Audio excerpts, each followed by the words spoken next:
To read the media reports, you would believe that the Republicans are headed for a wipeout in the 2018 election. Democrats the predictions are, would regain control of the Senate and maybe of the House. Based on the data I'm seeing, I don't think that's going to happen. I think the Democrats are likely to lose seats in the Senate and certainly not gain control of it again. The reason lies in the obvious fact that of the 34 seats that are up for re-election in the Senate this year, all but 8 of them are held by Democrats. The Republicans have very little exposure. The only Republican senator who is at risk of losing is Gene Heller, the senator from Nevada, and he risks it because there's a Steve Bannon-ilk challenger against him named Danny Tarkanian. And beyond that, he has a tough general election looming against a Democratic congressman. He might lose, might win, but might lose. And there are 7 seats where I think the Republicans have a good chance of taking them away from the Democrat. West Virginia, where Joe Manchin is running for re-election. Manchin is a very conservative Democrat who votes like a very liberal Democrat because he falls in line with the party. And with his high-profile votes in favor of keeping Obamacare, in favor of keeping the individual mandate, and against the Trump tax cut, he may just finally have slit his own throat. He faces strong opposition from Patrick Morrisey, the Attorney General of West Virginia. The governor of West Virginia has switched from Democrat to Republican, and many had speculated that Manchin might do the same. But it looks like he's not, and it looks like he can be beaten.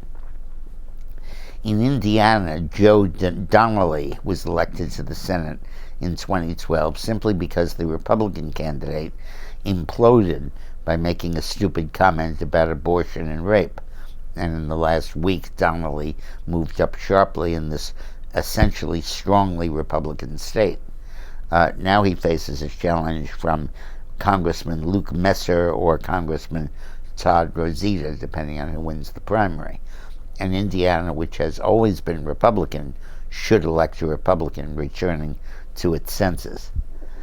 In Minnesota, where Al Franken destroyed his career by his sexual harassment, the seat is being defended by Tina Smith, the lieutenant governor who the governor appointed to fill that seat. She's, of course, a Democrat.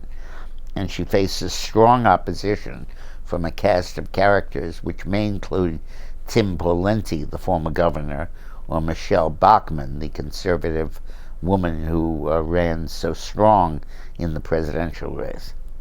In Missouri, Claire McCaskill, Democrat, almost lost last time, but was saved again by a stupid comment by the Republican candidate on rape and abortion. Now she faces a tough fight, and her opponent is likely to be Josh Hawley, who is the Attorney General of Missouri and would be a very strong challenger. In Florida, Bill Nelson, the longtime senator who does as little as possible in the Senate, never heard or seen from except on Election Day.